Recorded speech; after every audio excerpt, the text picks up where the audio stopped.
Hello, everyone, and welcome to the Vinson Voice, a weekly show where we tell you what's going on at the Department of Veterans Affairs here in beautiful Dublin and Lawrence County, Georgia. I'm your host, Dr. Frank Jordan, and today we're going to start off the show with some very important stuff about health promotion and disease prevention. In fact, we have Mr. Jim Hampton here, who's the head of that program at the Medical Center. He's going to tell us a little bit about that now. Jim, I know you're an Army veteran, so why don't you start off with telling us about your background as a veteran, what it's like to care for other veterans, and then get a little bit into what health promotion and disease prevention is all about. Sure. Yes, as Dr. Jordan mentioned, I'm a veteran. I'm a retired Army. I did about half my 24 and a half years enlisted as a medic, trained as a combat medic, and then I was lucky enough to go to school at night, get a small degree from Troy State University, which opened up the doors for me. Yeah, that's right. It opened up the doors for me to go to Georgia College and to get a 4-year degree, and later on again get my nursing degree, which opened up for me to be commissioned as a nurse. That's right, because you're a registered nurse. That's correct. Right. That's correct. And as a nurse, of course, I did the routine med-surg, and I worked in the emergency room. And most of my career as an Army nurse was in health promotion. Outstanding. Yeah, that's correct. So what's it like to be a veteran caring for other veterans, Jim? I know you've been here quite a while. Yes, I've been here at the Carl Vinson VA Medical Center for 11 years, so I got 35 and a half years total federal service. Outstanding. I take it seriously being a veteran, and for all those men and women who have sacrificed before us. You know, yesterday being Memorial Day, my father is a veteran. His brothers, he followed their footsteps, and were into World War II. One jumped into Normandy, the others fought in the Pacific, and of course he was in the occupation force in Japan. And on my mother's side, she had brothers who fought in the war also. So I take it pretty seriously, and I wanted to do something when I got out of the military to continue helping veterans. Sounds like your family's done their part. Well, they have. Defending our nation. That's fantastic. Sure. So what is health promotion and disease prevention? What does that mean for our veterans, Jim? Okay, well, we have a program, a lot of different programs that fall under the NCP, National Health Promotion Disease Prevention Center. And one of those programs, which kind of encompasses others, is the Health Promotion Disease Prevention Program. And I'm the Health Promotion Disease Prevention Manager here at this facility. And what we do, we promote prevention. Obviously, that's the future. Apparently, there's not as much money making in prevention, but what it does, it saves all the suffering and so forth for our veterans. Right. If we can cut off or prevent something from happening, occurring, or prevent it from getting worse, that's the best way to go. Because our goal is to keep our veterans healthy to begin with. That's correct. That's correct. We have what we call the 9 healthy living messages, such as reducing alcohol, stop smoking, losing weight, all those sorts of things which actually affect our health. And for instance, we have our veterans who come into like our primary care, and we have these what they call clinical reminders. And so when a patient comes in, the doctor, the nurse has these clinical reminders that pop up. And according to what your age and so forth is, it tells you what type of immunizations, what type of other procedures you might be needing. And we have a sheet that the nurse gives to the patient called My Health Choices, and it revolves around these healthy living messages.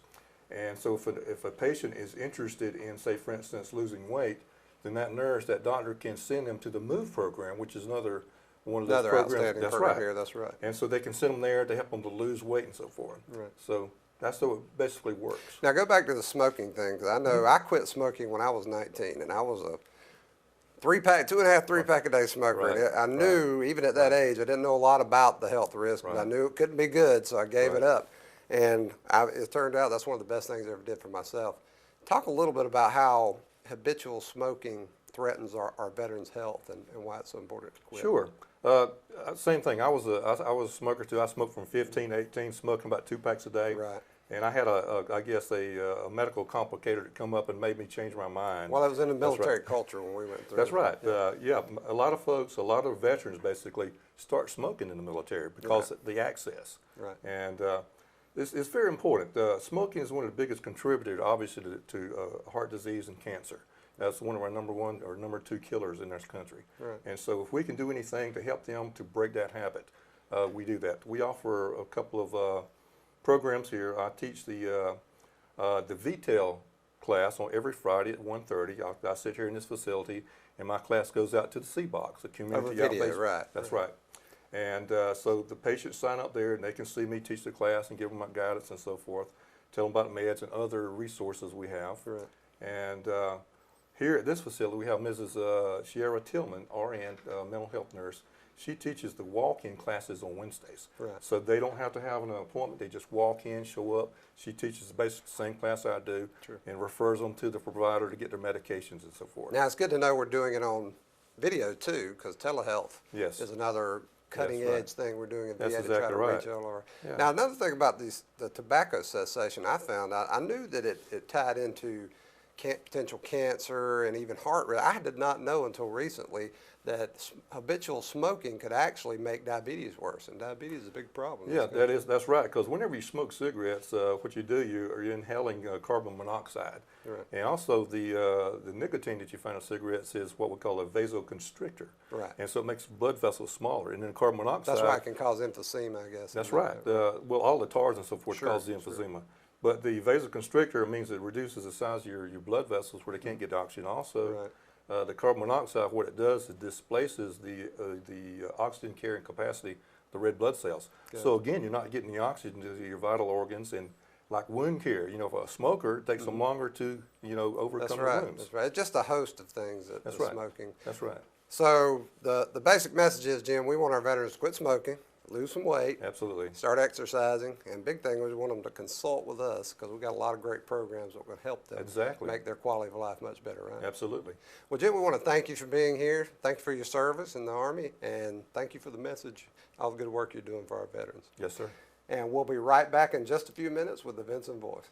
Landmark Cafe and Market is located in the historical skyscraper in downtown Dublin and is open Monday to Friday, 10 to 3. Enjoy freshly made specialty salads, sandwiches, paninis, and wraps, along with Landmark Cafe's delicious side items. Everything is freshly made, including an assortment of bakery goods. Landmark Cafe will provide corporate deliveries of 10 or more entrees. Call 277-0160 for your deliveries and takeouts. Enjoy a fresh and healthy meal with your friends and co-workers at Landmark Cafe and Market, located on the first floor of the historical skyscraper in downtown Dublin.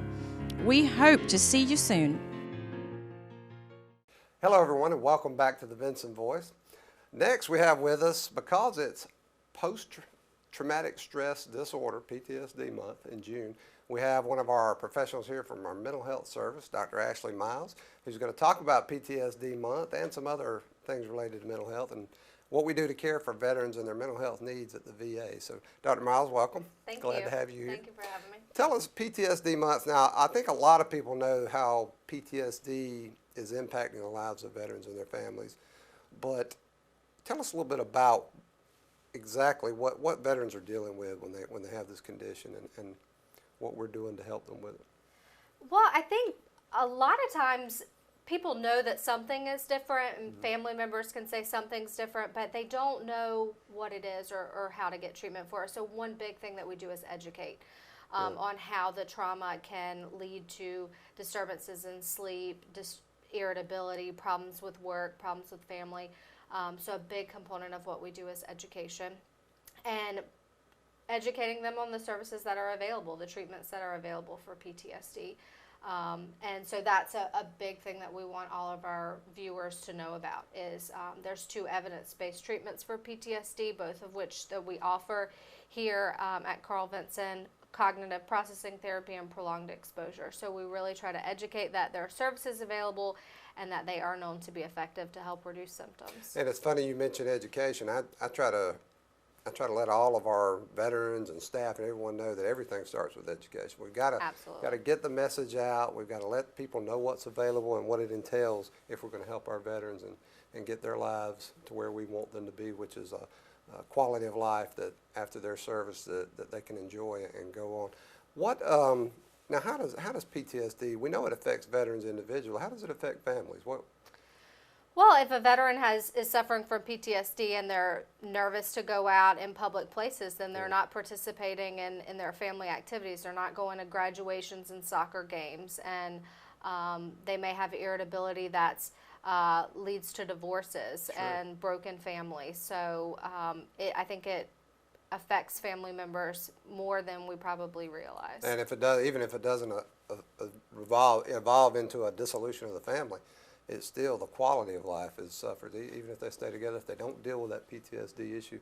And we know our veterans suffer PTSD from a lot of different experiences, right? Absolutely. There's a whole host of traumatic events that can lead to symptoms of PTSD. There's not just one thing. It's not just combat exposure that we're working with. Right.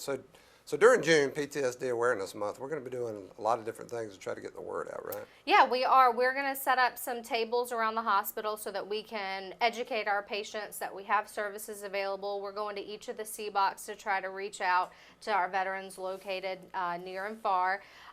We are distributing T-shirts, and a lot of staff members have purchased T-shirts, so we're going to have a PTSD Awareness Day, which is June 27th. And so all of us are going to wear our T-shirts that day and try to just spread the word and get the message out that there are PTSD services here, and you can ask anybody to get more information. Right, outstanding.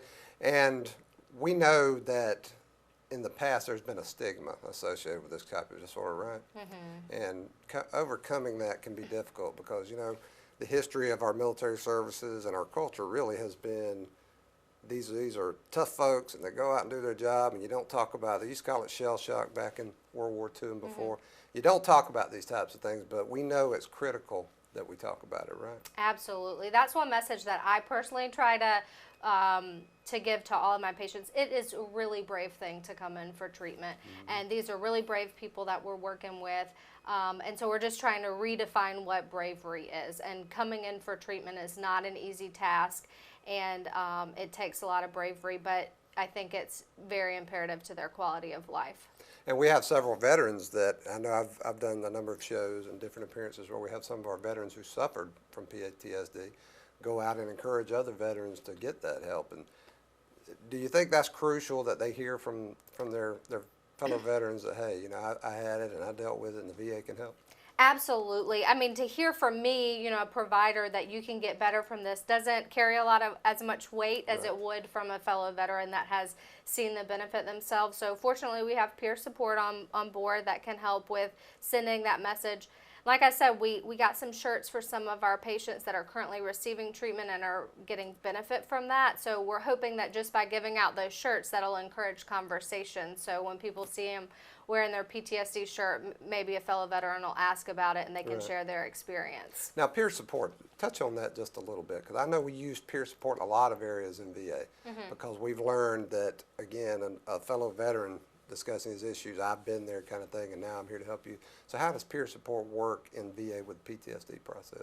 Well, we have 5 peer supports in mental health in the residential PTSD program right now, and they work, they meet with veterans every morning at 8 o'clock and have community meetings. They assist with a whole host of resources that I wouldn't be able to. They encourage, they're, you know, available all the time to just for consultation, and patients really go to them for all of their questions, and they've had a positive experience with therapy, so that they, you know, they can say, yeah, I've worked with them and it has been helpful. So it gives us a little bit of credibility. So PTSD, dealing with PTSD is a process. It's not an overnight thing, but we know that these programs work and help our veterans get better and have better lives, right? Yeah, so we're going to spread the word and get more people to come in our door so we can get them the help that they need. Outstanding. Well, Dr. Miles, we appreciate you being here. We appreciate all the good work you do for our veterans here at the Medical Center. And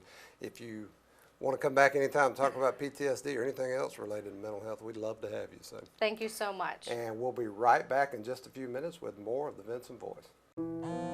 There are many ways of doing business today. Hello? Call centers, mobile apps. Right away. But when it comes to what really matters, our way is pretty simple. To be there when you need us most. That's the quality of your independent agent and the company that stands behind them. Orr Insurance in Dublin is your local independent auto owners insurance agency. And we are back with the Vinson Voice. We want to thank our audience for staying with us to talk about these critical issues related to veterans and their needs. And our next guest is Miss Cesci Jones, who is our recreation supervisor here at the Carl Vinson VA Medical Center. Cesci, welcome. Thank you. Now, Cesci, when people hear recreation, my concern is that they think entertainment, stuff that seems like add-ons, but we know that what you guys do in your area for our veterans is much more than just entertaining. Why don't you talk a little bit about recreation services here at the Carl Vinson VA and what you and your folks are doing for our veterans and their families? Probably the best way I could sum it up is improving quality of life, Right. the veterans' quality of life. They've had a major life-changing incident in their life, whether it be a stroke, diagnosis of cancer, amputation, that kind of thing. And it's up to the recreation therapy staff to work with them and teach them that they still have quality of life. We just have to either rediscover some lost interests, passions, if you will, or maybe introduce them to some new passions and some new interests. Right, because we know, and I didn't know this really until I came to the VA to work, we know that these things have a direct bearing on the health of these veterans. It's not just keeping them entertained. This determines largely how their health care outcomes are. Is that not right? That's absolutely right. You know, having a balanced life of play, work, or and religion is very important. Spiritual religion, spiritual is very important. The play is important, especially when you look at somebody who has worked all their life, and they've either had the life-changing event or they've retired, and they don't know what to do with their life. So not only is recreation therapy important physically wise, but it's also emotional. Feeling like you still have a reason to get up in the mornings, Sure. you have a purpose in life, even if it's fishing or going and volunteering.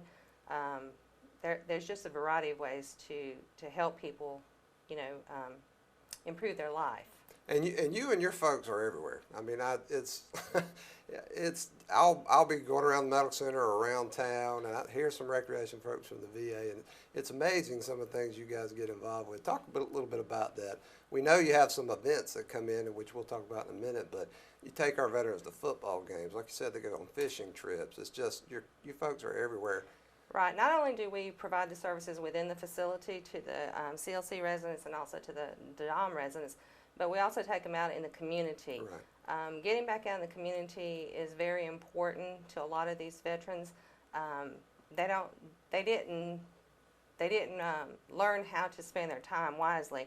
So getting them out there to the ball games or fishing or playing golf, these are things that they need to learn how to do to get back out in the community so that they can deal with those emotions that they have to deal with on a first-time basis, if you will. Right, and rehabilitation's actually tied into that too. I know I'll go on our community living center, or CLC, which used to be called nursing homes. We don't like that term anymore.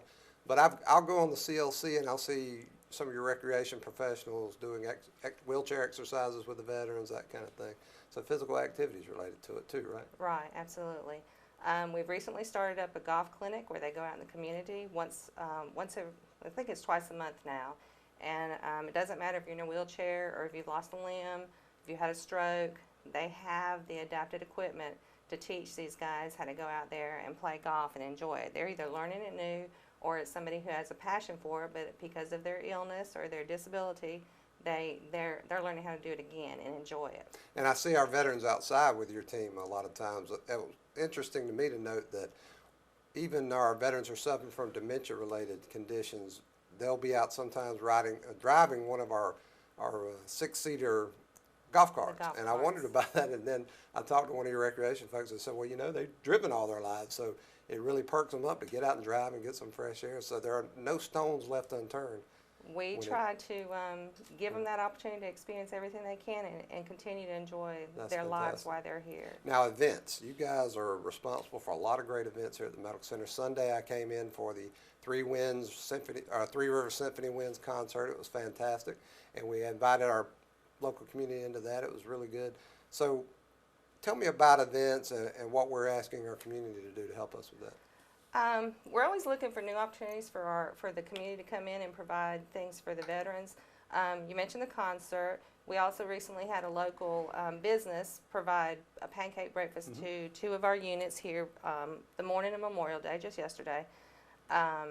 If they want to come in and do teach art lessons or teach music lessons or even computer groups, we're always looking. It's basically what I like to do when I get a new volunteer is find out what your interest is and your passion.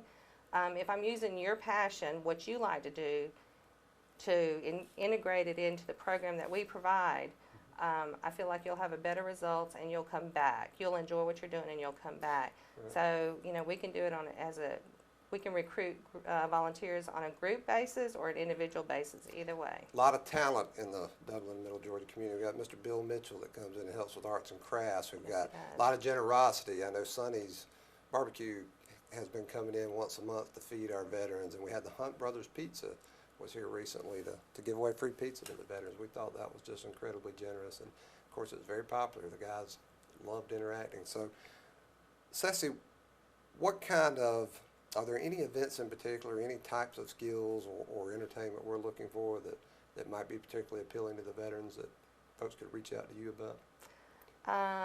I would really like to improve our intergenerational programs, basically bringing kids back into the facility. That's right.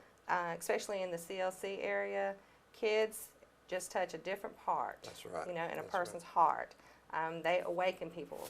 So I'd like to improve the intergenerational program, and also I mentioned computers. You know, if we have some computer groups out there, computer clubs that could possibly come in and teach some basic skills to our veterans, for the younger veterans, and even some of the geriatric patients, you know, geriatric veterans. That's something I'm really looking for. And I'm glad you mentioned kids, because you're right. I watch when the young people come in, our veterans just perk up, and it's almost like they're different people. They get really excited. But I have an ulterior motive as well. I think that one of the things we have to do if we're going to keep patriotism and appreciation for what our veterans have done prominent in people's minds, we have to transmit that generationally. So we have to get young people involved, right? Absolutely, absolutely. Volunteering, we need to introduce that at a young age. Right. At a young age, so if we can, you know, bring the kids in and get them interested in coming out here at a young age, and then hopefully we can recruit them at a later age when they're old enough to come in as an individual volunteer. That's right. Well, Cesci, thank you for everything you and your folks in Recreation Services do here at the Medical Center for our Veterans. And folks, we'll be right back in just a few minutes to talk about a few events here at the Medical Center. Growth. It's what we all want. It means doing what it takes, getting up every morning and making it happen. And we couldn't agree more. Because your success is our success. At Morris Bank, we're banking on you. And welcome back to the Vinson Voice. We'd like to wrap up the show here each week with a word or two about some events coming up. We've got on June 13th from 10 a.m. to 2 p.m. in our auditorium, we're going to have a Red Cross blood drive. Folks, there's no better way to show your community spirit than to give the gift of blood, and they need that blood all the time. So everyone's welcome to come out from the community, everywhere. Just come in and give a pint of blood. Also, we're going to have our Warrior to Soulmate Marriage Counseling Workshop, June 11 and 12. Both days will be 9 a.m. to 5 p.m. here in our auditorium. Pre-registration is required. Just contact Ms. Marla Roach at 478-272-1210, extension 2579, or just send her an email at marla.roach@va.gov, and that's Roach, R-O-C-H-E. On June 14th at 8:30 a.m. right here on our front lawn, we're going to have our Flag Day ceremony. Again, we want our public, everyone, to come in and help us celebrate our national standard. And it'll be a very brief ceremony, but it's great to get out and great way to get your day started. Then on July 11th at 10 a.m. again on our front lawn, we're going to have a mental health groundbreaking for our new mental health building. And also we're going to have a letter presentation. We got the letter that President Ronald Reagan gave us back in 1983, establishing this as the Carl Vinson VA Medical Center. Dr. J. Roy Rowland, Senator Johnny Isaacson are going to be here for that. 10 a.m. on July 11th. We hope you'll join us. And we also always want to leave you this idea, tours. We want everyone to come in and see what we're doing here at the VA. So you're welcome to come take a tour individually or as a group. And again, we love to have the young people here to see the history here, to see our veterans and honor them. If you'd like to have a tour, just contact me at frank.jordan@va.gov, and that's Jordan, Jordan, or give me a call at 478-274-5440. And finally, let me leave you with this thought. Join us on social media, folks. That's the quickest way for us to get information out about what's going on in VA and here at the Medical Center. Our Facebook page, just search for Dublin VA Medical Center. Our internet site is www.dublin.va.gov, and our Twitter feed is @VA Dublin. You'll see all kinds of wonderful information about programs, services, history tidbits, and great information about what's going on in VA. So thank you for joining the Vinson Voice, and we hope to see you next week.